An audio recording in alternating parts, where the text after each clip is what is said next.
Brought to you by TechnoSpark 20 series smartphones. I'm superhuman. नमस्कार, मैं हूं हेमेंद्र शर्मा और आप देख रहे हैं एमपी राउंडअप।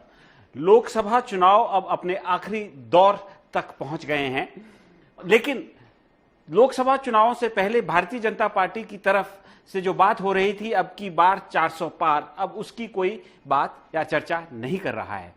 अब चर्चा इस बात की हो रही है कि क्या भारतीय जनता पार्टी और एनडीए अपने दम पर 272 का जादुई आंकड़ा पार करने में कामयाब होगी या नहीं होगी। बात यह हो रही है कि उत्तर प्रदेश में, कर्नाटक में, महाराष्ट्र में, बिहार में भारतीय जनता पार्टी और एनडीए को अच्छा खासा नुकसान हो सकता है। लेकिन सवाल यह है कि यदि भारतीय जनता पार्टी 272 तक गिरती है या उसके आसपास तक पहुंचती है तो कांग्रेस पार्टी को उन राज्यों में अच्छा परफॉर्म करना पड़ेगा जहां उनका सीधा संघर्ष जो है भारतीय जनता पार्टी के साथ है। मसलन मध्य प्रदेश, मसलन उत्तर प्रदेश, मसलन उत्तर प्रदेश में तो समाजवादी पार्टी भी है, लेकिन गुजरात, मध्य प्रदेश, राजस्थान, छत्तीसगढ़, ये वो राज्य है जहां पर कांग्रेस और भारतीय जनता पार्टी के बीच सीधा मुकाबला है। तो क्या इन राज्यों में कांग्रेस पार्टी अच्छा परफॉर्म कर पाएगी? क्योंकि भारतीय जनता पार्टी 272 या उससे नीचे तभी गिर सकती है यदि इन राज्यों में कांग्रेस पार्टी का परफॉर्मेंस अच्छा होगा। इन सवालों पर बात करने के लिए हमारे साथ मौजूद है senior journalist mister Arun Dikshit. हम इनसे यह भी जानने की कोशिश करेंगे कि यदि भारतीय जनता पार्टी का परफॉर्मेंस स्लिप करता है और कांग्रेस का परफॉर्मेंस अच्छा होता है तो क्या उसका श्रेय खासकर मध्य प्रदेश में मध्य प्रदेश कांग्रेस के अध्यक्ष जीतू पटवारी को जाएगा और क्या उसका नुकसान मध्य प्रदेश के मुख्यमंत्री मोहन यादव को भी झेलना पड़ सकता है। सर, आपका बहुत बहुत स्वागत है। सबसे पहली बात तो अब की बार 400 पार का जो नारा शुरू हुआ था, शुरू में सब उस पर चर्चा भी हुई थी, उस पर अब एक कंसेंसस हो गया कि वो तो एक तरह से जुमला ही था। प्रधानमंत्री खुद भी मान चुके हैं कि मैं कहां ले गया चुनाव, 400 पार चलेगी, लेकिन अब बात जो है 400 पार की तो कोई नहीं कर रहा है। अमित शाह ने आखिर तक की है। अमित शाह जो है और वो उन्होंने बाद में नंबर छोड़ा है, लेकिन 3 बार उन्होंने रिपीट किया और उस पर जो बात पार्टी के भीतर तो कोई भी जो सेंसिबल समझदार लीडर था वो नहीं कर रहा था। सबसे बड़ी बात यह है कि 400 पार का नारा दिया 543 सीटों में। अगर आप गणित कागज पेन लेके बैठे और उत्तर से दक्षिण और पूरब से पश्चिम चलें तो कहीं ऐसी जगह नहीं है कि जहां ये आगे बढ़ रहे हों। 10 साल बाद नरेंद्र मोदी की अगुवाई वाली सरकार स्लिप की है, मतलब नीचे सरकी है, उसका जो उसकी लोकप्रियता घटी है और सबसे ज्यादा जो नुकसान हुआ है वो खुद नरेंद्र मोदी जिस लेवल पर आए हैं, देश के प्रधानमंत्री से जिस तरह की कोई उम्मीद नहीं कर रहा था, वो सब कुछ इस चुनाव के दौरान हुआ है। जहां से वो शुरू हुए, जो जिस तरह के बयान छोटे भैये गली कूचे के नेता देते थे, उस स्तर पर गृह मंत्री और प्रधानमंत्री के बयान रहे। अब आप देखिए, पहली बार ऐसा हुआ कि सुप्रीम कोर्ट ने अरविंद केजरीवाल को अंतरिम जमानत दी। उस पर किसने सवाल उठाया? गृह मंत्री ने, वो भी सार्वजनिक।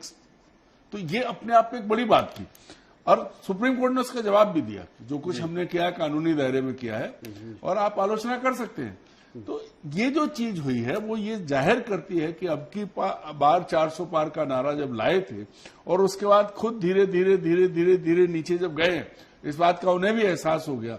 साम दाम दंड भेद, कोई ऐसा तरीका नहीं छोड़ा नरेंद्र मोदी और उनकी टीम ने। अच्छा सर, सवाल ये है कि हर आदमी को मालूम होता है कि वो कितने पानी में है, कितनी गहराई में वो उतरा हुआ है।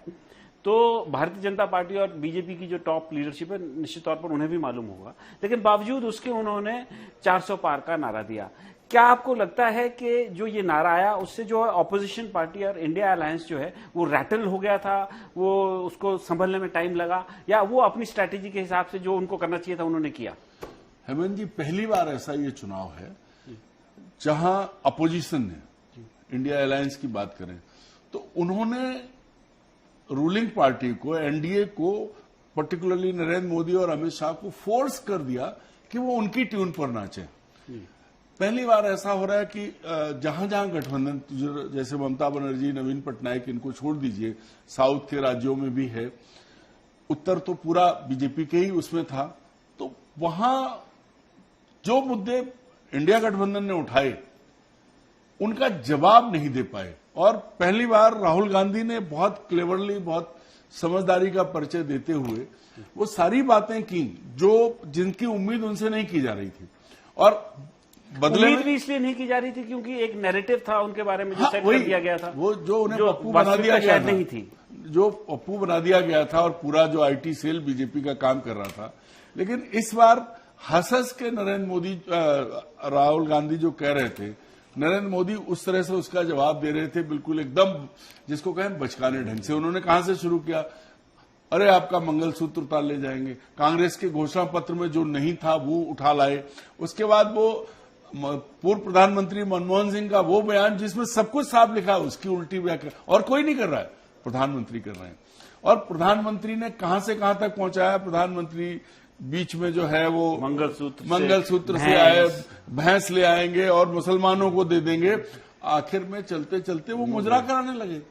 तो ये जो पहली बार हुआ है देश का, मैं अब कहता हूं लोकप्रिय प्रधानमंत्री। देखिए, राजीव गांधी जब जीते थे मिसेस इंदिरा गांधी के बाद, हत्या के बाद, तब एक अलग भाव था। नरेंद्र मोदी ने हिंदुत्व का उभार लाके पूरे देश में एक विभाजक रेखा खींच के ये चीज लाए कि वो जीते। हालांकि अगर आप वोटिंग परसेंटेज देखें तो 100 वोट्स में से मान लीजिए जो पड़े हैं तो इनको तो 40 ही वोट मिले हैं। अच्छा सर, वो तो उससे भी पता चलेगा क्योंकि हम नहीं, मैं एक बात कह रहा हूं, सुनिए ना आप, हिंदू वोट तो देश में 80% है ना जी। 40% जो इन्हें मिल रहा है, इसका मतलब है कि हिंदू वोट भी पूरा नहीं मिला है। अगर हिंदू, अगर कंबाइंड इंडिया गठबंधन का वोट अगर आप इनसे कंपेयर करेंगे तो वो उनसे अधिक ज्यादा है, उनका ज्यादा है। वो और 2-1 करोड़ ज्यादा वोट इंडिया गठबंधन ने जो खेल खेला वो अपना वोट बंटने नहीं दिया। अब आप जो कह रहे थे उत्तर प्रदेश की बात, आपने कहा ना उत्तर प्रदेश सबसे बड़ा प्रदेश है, 80 सीटों वाला है, वहीं से प्रधानमंत्री बनते हैं। उत्तर प्रदेश ही दिल्ली की राजनीति पे हावी रहा है, हाँ, वहीं से जाना रास्ता, तो वहां सीधी लड़ाई है जी। और इस बार जो सबसे बड़ी लड़ाई चल रही है वो गठबंधन के भीतर, तो जो था वो सब तो एक हो गए क्योंकि एक कैंडिडेट है।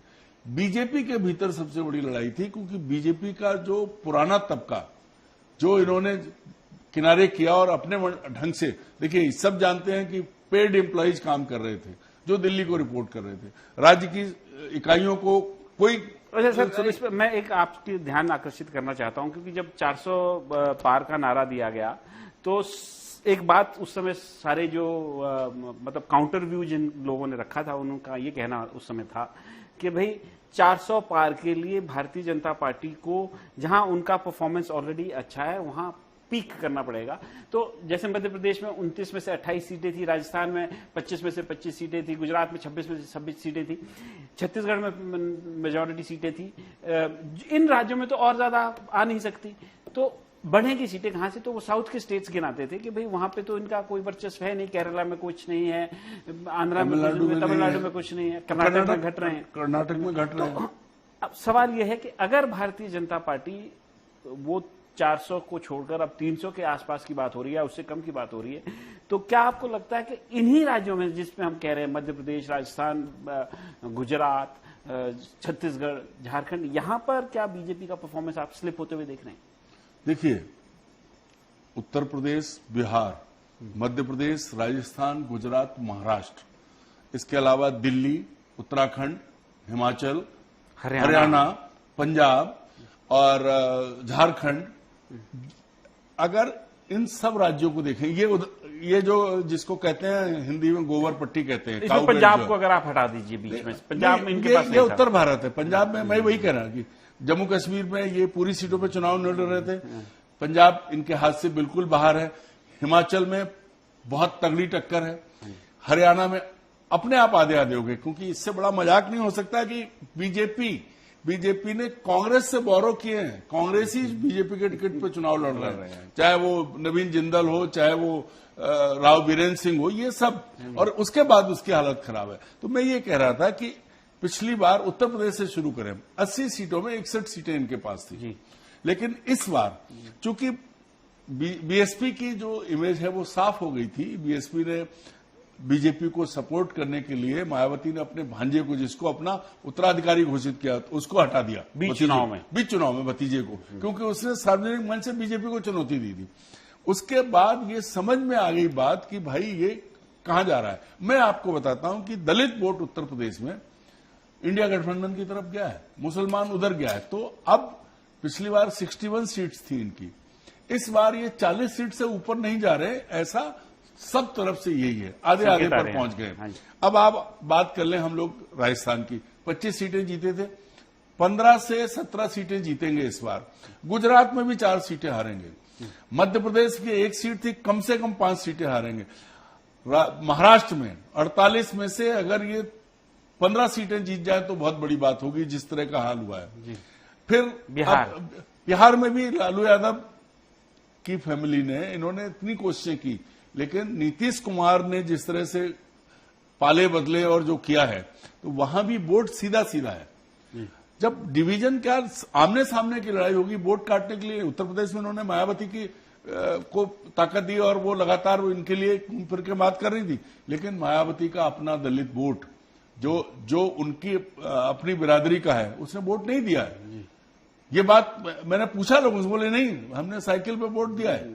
तो ये जो चीज हुई है, जब महाराष्ट्र, गुजरात, राजस्थान, मध्य प्रदेश, बिहार, उत्तर प्रदेश, हरियाणा, बंगाल में तो इनका कुछ नहीं था, नॉर्थ ईस्ट में भी इन्हें बहुत ज्यादा नहीं बंगाल में, लेकिन बीजेपी इस उम्मीद लगाई बैठी है कि वहां पे इनकी परफॉर्मेंस बेहतर होगी। बेहतर होती हेमेंद्र जी, जो कुछ हुआ है ना, कि गलियों की लड़ाई, स्कूल की, कॉलेज के इलेक्शंस में ऐसा नहीं होता होगा। संदेश खाली में जो कुछ हुआ, ये साबित हो गया, सब चीजें आ गई सामने कि ये बीजेपी का षड्यंत्र था जी। सारा सब खुल गया। और उसके बाद आप देखिए, बीजेपी ने उस जज को प्रत्याशी बनाया जो हाईकोर्ट में ममता बनर्जी के खिलाफ लगातार फैसले दे रहा था, और उसने एक जज होने के बाद, हाई कोर्ट जज होने के बाद ममता बनर्जी को लेके जो टिप्पणी की है, शर्मनाक टिप्पणी है, और बीजेपी ने एक शब्द नहीं बोला। चुनाव आयोग ने कुछ नहीं, सिंबॉलिक नहीं, उसको चुनाव से डिबार कर देना चाहिए। किसी महिला के लिए कैंपेन करने से रोका है कुछ घंटों, एक दिन के लिए क्या फर्क पड़ता है अगर इस तरह से। तो उसकी वजह क्या है कि जब प्रधानमंत्री इस तरह की बात कर सकते हैं, वो राहुल गांधी को शहजादा कह रहे हैं, तो भाई आप खुद शहंशाह हो। और आखिर में आपने आते आते मतलब जो ये सवाल उठा दे, हो सकता है मेरी मां ने पैदा किया हो, लेकिन हो सकता है आप अपने पैदा होने पर सवाल उठा रहे, और बायोलॉजिकली मुझे कुछ नहीं, तो सब कुछ आखिर में कुल मिला के उन्होंने खुद कह दिया कि वो भगवान का रूप है। अब जब वो भगवान बन गए हैं, तो उसके बाद मैं बहुत, वो तो नई बात नहीं, मैं बहुत जिम्मेदारी से कह रहा हूं कि उसके बाद अगर 400 पार की बात होती है, तो उसमें सिर्फ और सिर्फ ईवीएम उनकी मदद करेगी, उसी वजह से जीत पाएंगे। वरना पूरे देश में, चाहे वो बीजेपी के अपने माने जाने वाले राज्य हों, पर्टिकुलरली हम जहां बैठे हैं, नॉर्थ की काऊ बेल्ट, गोबर पट्टी, दक्षिण में कहीं नहीं है, उसके बाद भी अगर डंके की चोट पे बोल रहे हैं, तो इसका मतलब यह है कि जो चुनाव आयोग ने 10 दिन बाद वोट बढ़ा के दिए, 1 करोड़ वोट बढ़ जाना अपने आप में बहुत बड़ा वो है। अब भगवान की स्थिति में भगवान का रूप धारण कर लेने के बाद भी अगर वो आ रहे हैं 400 पार पे, तो वो सिर्फ ईवीएम की वजह से आ रहे हैं। अन्यथा ना तो भारतीय जनता पार्टी का कोई कार्यकर्ता, वास्तविक भारतीय जनता पार्टी, ना उसका कोई, अच्छा, ना 2014, 2019 और 2024 के चुनाव में आप क्या अंतर देख रहे हैं? देखिए, पहले हम सिंपल सी बात करते हैं। 2024 के चुनाव में भाजपा का अध्यक्ष कहता है राष्ट्रीय स्वयंसेवक संघ से हमारा कोई लेना देना नहीं है, उनकी जरूरत नहीं है, उनकी हमें जरूरत नहीं, हम बहुत सक्षम है, हम बहुत पावरफुल है, और पूरे देश ने देखा भी है। सर, वो मिस्ड कॉल मेंबरशिप के आधार पर कह रहे हैं वो शायद। हेमंत जी, इसके अलावा सुनिए, आप पहली बार कम से कम उत्तर प्रदेश और मध्य प्रदेश और सब जगह भारतीय जनता पार्टी के 5 स्टार कार्यालय बने हैं चारों तरफ। अब ये ठीक है कि जब इलेक्टोरल बॉन्ड की बात आई, तो ये भी आया कि बीफ एक्सपोर्ट करने वाली कंपनियों से भी बीजेपी ने चंदा लिया, बनाने वालों से भी लिया, सब। और वो दवा जिसने आदमी में खतरा पैदा कर दिया आम नागरिक को, उसे कैंसर हो सकता है, उस पर जांच हो गई, उससे भी पैसा लिया है। तो उसके बाद ये जो चीज सामने आ रही है वो ये है कि 14 में चले थे, तब सीना तान के आ रहे थे, मैं ये करूंगा, मैं ये करूंगा, मैं ये करूंगा, मैं 15 लाख दूंगा। 14 तक आते आते बहुत सारी चीजें रह गई थी। इसके बाद भी चूंकि तब इस तरह का अलायंस नहीं था और तब तक पूरे 5 साल राहुल गांधी को पप्पू बनाने में लगाया, लेकिन जब राहुल गांधी जमीन पर उतर गए और पैदल चले और उन्होंने बात की, पर्टिकुलरली यूथ, दलित और महिलाओं से जो मिले, कनेक्ट किया उन्होंने, और जो आईटी सेल बीजेपी का कर रहा था, कांग्रेस के आईटी सेल ने बाकायदा वो सब किया जो ये कर रहे थे।